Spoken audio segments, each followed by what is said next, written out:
Well, Motorola has been improving over the years. Within the past few years, they have been trying hard to reach the level where Samsung and HTC reached a long time back.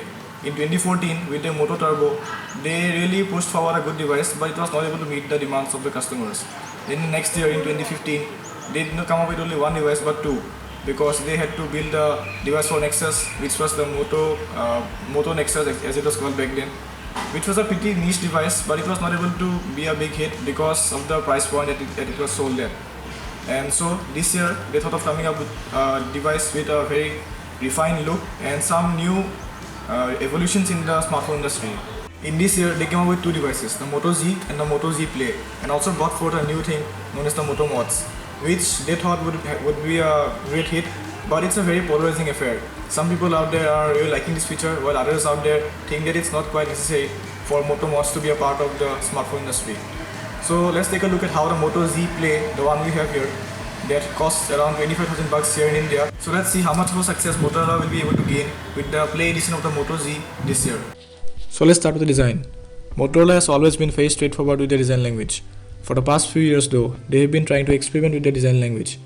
And after the sale of ownership to Lenovo, they have been able to come up with some really nice devices.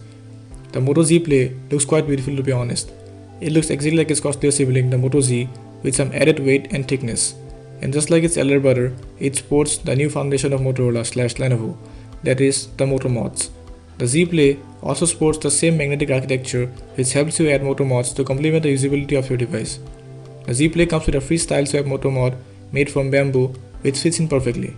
Other mods are also available and start from a pretty modest price. The phone itself is quite a nice feel in hand. The added thickness is for the bigger capacity battery, but it also helps to attain a more reassuring feel thanks to the back being made from glass. Overall, the build seems pretty good for the price, and the glass and metal construction that it borrows from its sibling does give it a premium look. Now getting to the camera, let's start with the UI, which has changed quite some from like a few years back. Of course, this is thanks in large to Motorola now being under Lenovo. The UI is definitely much more modern looking and packs in a myriad of features. The viewfinder houses a shutter button on the right, which is quite fast, the camera swipe button, and another button packing in extras like panorama, slow motion, etc. On the left we have your toggles for timer, flash, and HDR, which can be switched from either HDR on, off, or auto, which is good as the camera does take, as you will see soon, nicer pictures with HDR kept at auto. Now going to the features, we have slow motion recording, which records at 720p at 120 frames per second, which is quite good. A little bit of artifacts and glitches here and there, as you will see soon when you show you your samples. You've got manual modes starting with everything from shutter speed to ISO to setting of focus. You can tweak these settings to get the shot exactly the way you want to. It is nice to see this and helps us get better shots with the camera. Also, the dial sort of pattern given for changing the manual configurations is nice and more granular.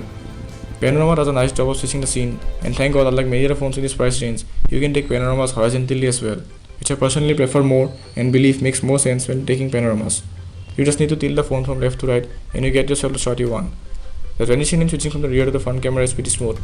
Now talking about picture quality, I would say the Z Play takes fairly well balanced shots with a decent amount of detail and no weird over sharpening. HDR helps preserve the detail and does not create a shot which looks more like a painting. This is the front-facing camera of the Moto Z Play. The audio is being recorded through the internal microphone of the mobile phone, and also the video has been recorded in full HD resolution. I hope the footage is good. It looks quite good to me.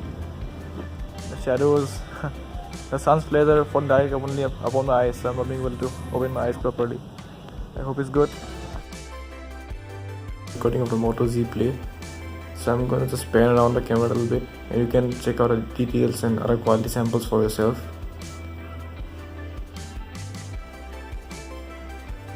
The focusing looks quite good to me.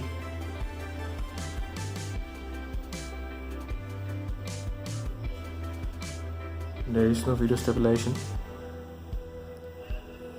but otherwise the sample looks good. Now again with the display, the Z Play is packing in a 5.5 inch Super AMOLED panel at full HD resolution. Now full HD resolution seems to be enough for its price point, I strongly believe. Now whether it is indeed a Super AMOLED panel or just an AMOLED panel is a little doubtful, but the screen does look really good. The colors, as you would expect from any AMOLED panel, pop out, and the Z Play, strikingly enough, does keep the colors a lot closer to natural looking. The screen also gets plenty bright to about 500 nits and is very legible outdoors. The viewing angles are also excellent, pretty good display for sure. It most certainly is one of the better displays at its price. Good job done by Motorola.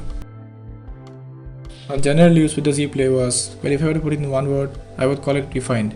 I mean, Motorola has always stuck to a very stockish nature when it came to the user interface, which in turn led to visually smoother performance. And now, with Lenovo's INT put to use, it is even more refined. The phone did not feel like a sub-10,000 phone at all. It was very fast and reliable. Seems like Motorola has put more importance in making their UI more well optimized with the processor, and it has surely paid off.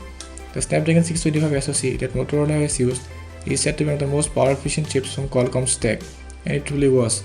The phone never acted weird, and we did not see any signs of lag and fumbling with the Z Play. It drove through everything perfectly. We used the phone for around 7 days, and not once did we encounter any shortcomings with the UI and its performance. The 625, as we said earlier, is said to be one of the most power efficient chips, and it definitely is true to its name. We got outstanding standby time as well as on-screen time with the Z Play. Now talking about performance, it is definitely praiseworthy that Motorola has been able to deliver such a good user experience in this price range. I mean, come to see of it, not many brands, especially bigger ones in the market, are able to or even bother of delivering such a great user experience in devices in this price range. But Motorola has done it, and by doing so, they have proved that they are definitely among the best out there. And I am personally very happy for the OEM, since they have been able to make a very good comeback after being sort of dethroned from their smartphone making conundrum for quite a long time. Now getting back to how it performs in real life, the big little clustered octa-core processor was both an absolute powerhouse and a power efficient freak. It handled everything from web browsing to acting as an internet hotspot to Google Maps brilliantly. Usually phones in this price range tend to get overwhelmed when used more intensely, even though they pack in great processors. This happens because optimizations between the UI and the hardware is not done properly, and this is where we see Motorola nailing it.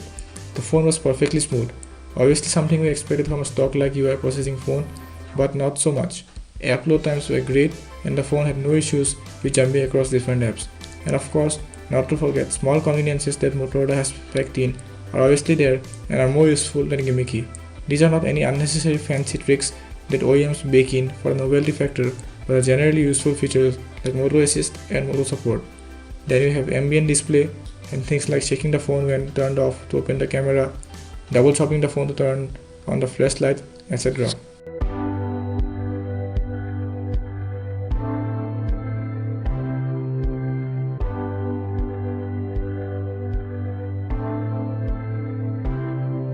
Now having said all of this, the Adreno 510 GPU 2 was an absolute beast. It handled any game we created with ease and did not skip a single beat. There were no frame drops and the gameplay was absolutely smooth. We were able to play very high graphic games, and we enjoyed playing games in this mobile phone because of the power efficiency of the phone and also because of the multimedia experience, because the speakers of this phone are great. They are very loud and definitely provide a very wonderful multimedia experience. Other things like call quality through the earpiece and call and data reception too were great with no issues.